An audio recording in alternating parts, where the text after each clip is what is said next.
Music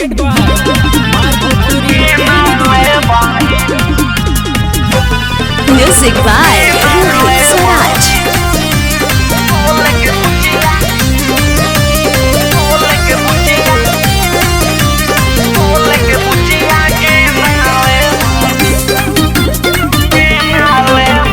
पीछू से पापड़ top लागे छी, आगू से आलू के चॉप लागे छी। हे गे छौड़ी, पीछू से पापड़ टॉप लागे छी, आगू से आलू के चॉप लागे छी। कि तोहर चिखला चटपट कर मन के ना देबाही, कि तोहर चिखला चटपट कर मन के ना देबाही। तय कर हमारा से बोल के बुचिया के ना लेबाही, तय कर हमारा से बोल के बुचिया के ना लेबाही। Mix by SBFD Recording Studio, Nepal.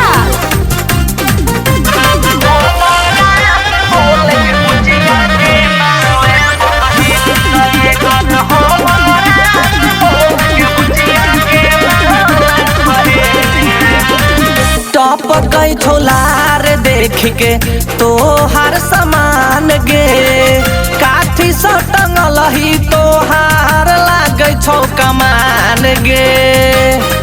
गे चौड़ी सुने छियो, टॉप कई छोलार देख के तोहार समान गे, काठी से टंगल ही तोहार लागे छौ कमान गे।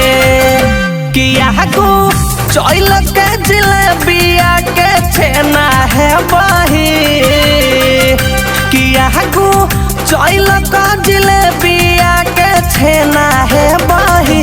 तो एक और हमारा से बोल के बुचिया के ना ले बही, तो एक और हमारा से बोल के बुचिया के ना ले बही। Mix by SBFD Recording Studio, Nepal.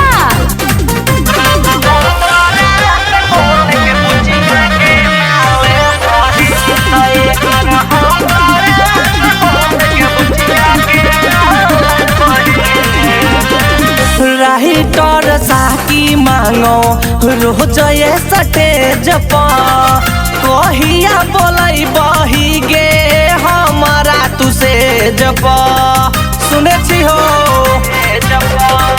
Writer साकी मांगो रोज ये स्टेज पर, कहिया बोलै बही गे हमारा तुसे जब।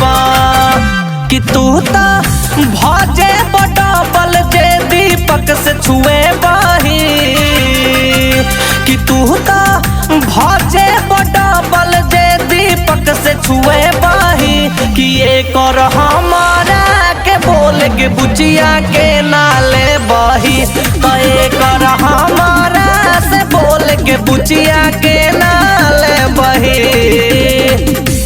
Mix by SBFD Recording Studio, Nepal.